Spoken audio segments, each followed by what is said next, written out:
Can you believe it, guys? It's playoff time. I'm so excited. I'm making this video early without any of the spreads coming out because I was just really excited to make this video. It's pretty much going to be based on who I think is going to be the favorite, based on what Vegas is going to do, and who's just going to win the game, because I think that's the most important part in the playoffs is who do you think will win. So just to get right at it, I know the Packers game isn't even over yet. It's right now 31-17 with 2 minutes and 50 seconds left, so I'm guessing the Packers are going to win the division. Like I said, 4-1 bet 3 weeks ago for the freaking Packers to win. 4-1 bet. And that was the dumbest thing I've ever seen. That was the easiest money that could have been made. Packers win the division. They are going to be home against the Giants. But I just want to go into a few picks before that, because this is definitely the hardest game to pick, in my opinion, the Packers versus the Giants. I hope you guys enjoyed this video, and let's get into it. Alright, guys, the first game I'm going to go over is in the AFC. It's the number 3 seed versus the number 6 seed. It's Pittsburgh Steelers at home to the Miami Dolphins. Miami's been playing pretty well as of late, but they do have Matt Moore as their quarterback. The Steelers will be a favorite. If I had to take a guess, I would say they'll probably be a favorite by about 6.5 points. They are home, and Pittsburgh Steelers are healthy. Big Ben, Le'Veon Bell, and Antonio Brown all sat last game. And I'm going to pick the Steelers to win this game because I think Miami doesn't have a good enough defense to stop the Steelers' really, really dynamic offense. With Antonio Brown, with Le'Veon Bell, with Eli Rogers as a good second option, with Big Ben, you're not going to be able to stop them. And the Steelers have a good enough defense to stop Matt Moore, a backup quarterback, from doing damage.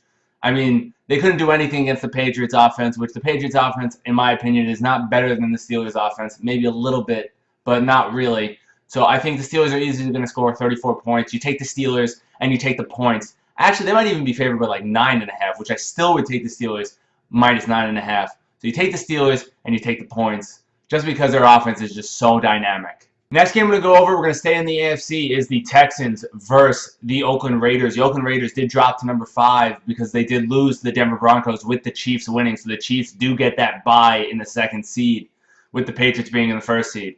But just going back to the game, you got the Texans at home versus the Oakland Raiders. I think the spread's going to be about 2 points, 3 points in Texans' favor because they are home. They're both pretty bad teams. The problem is Matt McGloin, who gets first-team reps, at least 30% of first-team reps every week since he's the backup. You're putting in Connor Cook now, who doesn't get first-team reps. He's only going to have really a week to prepare and really get some chemistry with the first team to get ready for this game against the Texans, who have a pretty darn good defense, with the Jadeveon Clowney really carrying this defense and just making sure that they get pressure on the quarterback. So I'm going to have to pick the Texans, even if Osweiler is playing and Tom Savage is stuck in the concussion protocol, because at least Osweiler has been in games where there has been pressure on him, and he has shown that he can win those games. I mean, he was playing in a huge game against the Patriots where he came up really, really huge, and at the end of the year, he played pretty darn well for the Denver Broncos to make sure they got to the playoffs. So I'm definitely going to have to pick the experience, even though it's very little. It's more than what Connor Cook or Matt McGloin have. So the experience of Brock Osweiler and the defense of the Texans to be able to stop the Raiders' offense, which do have many weapons, but you need a quarterback to throw the ball to those weapons, and I don't think they're going to be able to do that with the pressure that Jadeveon Clowney and the other linemen are going to be able to get on that quarterback. It's just too much pressure for a young quarterback like Matt McGloin or like Connor Cook, who do not have much experience. So I'm taking the Texans. I'm taking them with, I would say, -3, -4 at the most, if that's the spread. And I would take the under in this game, no matter really what it is, because it's definitely going to be under the amount of points, in my opinion. All right, the next game I'm going to go over is the Seahawks at home versus the Detroit Lions. You got the Detroit Lions on a 3-game losing streak, and you got the Seahawks playing really erratic. Barely beat the San Francisco 49ers, in my opinion. I know they won by about 10 points, but still, they have not been playing well. So both of these teams are on the downslope. But I'm going to have to take the experience of the Seahawks to win this game. And if the spread is under 5.5, I would take the Seahawks with the spread. But if it's 6 or above, I would take the Lions against the spread, but the Seahawks straight up. you just got to take the experience of Wagner, of Richard Sherman, of Russell Wilson, of Pete Carroll, of Cam Chancellor, of all these guys versus really no experience of the Detroit Lions. And with that finger injury, I know it's really not hampering Matt Stafford, but on the statistics side of things, but I think it really is. He's not being able to make the throws that he needs to make in the past. And I think even if it's a little hesitation, it's enough to where he hasn't been playing as well as of late.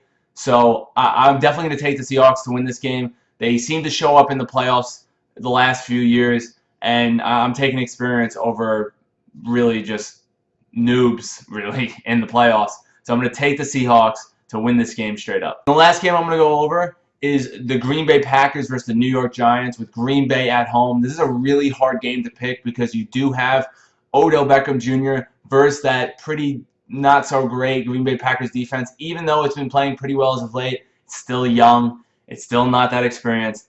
And then you got Aaron Rodgers on the other side versus a really good Giants defense. So what wins? Usually defense wins. As of late, most Super Bowl winning teams, most playoff winning teams are the defense wins. But I think this is Eli Manning just getting old, and I don't think he will be able to make the throws that need to be made to win this game. So I'm going to pick Aaron Rodgers because I trust him to be able to carry his team with the help of Ty Montgomery in the backfield, which is a matchup nightmare for anyone.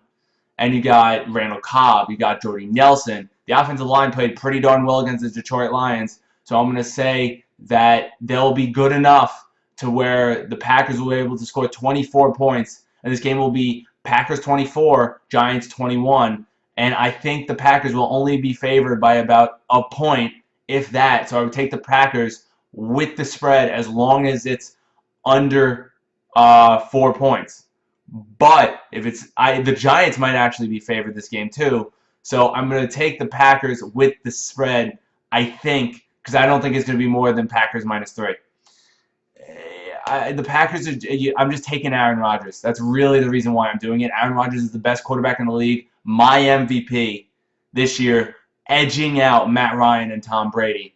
I just think that the way he's been playing, and even when he played poorly in the beginning of the season, he still had like 24 TDs and 7 interceptions. I'm telling you right now, other than Tom Brady, I think every quarterback would take those numbers.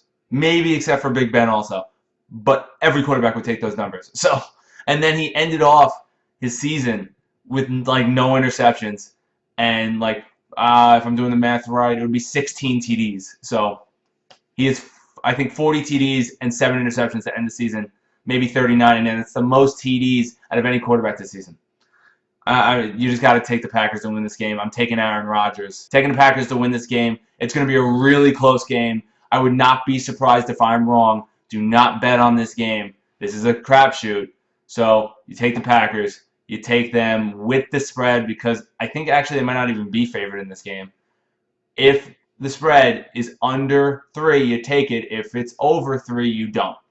So good luck to everyone. I hope you enjoyed the playoffs. I hope you enjoyed this video. Thank you so much for watching, and have a great day, and Happy New Year to everybody.